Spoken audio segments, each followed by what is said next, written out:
தவறு செஞ்சவங்க அத்தனை பேரும் அடைக்கலமாகி தங்களுடைய தவறுகளிலிருந்து தப்பிப்பதற்காக வாஷிங் மிஷின் தான் பாஜக.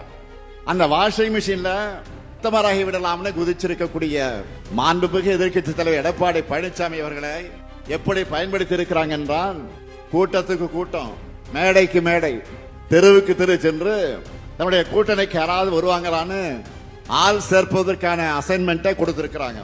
அவரோ மை கிடைச்சா போதும்னு தங்களுக்கு பிடிக்காதவங்களெல்லாம் விருப்பம் போல திட்டிட்டு இருக்காரு.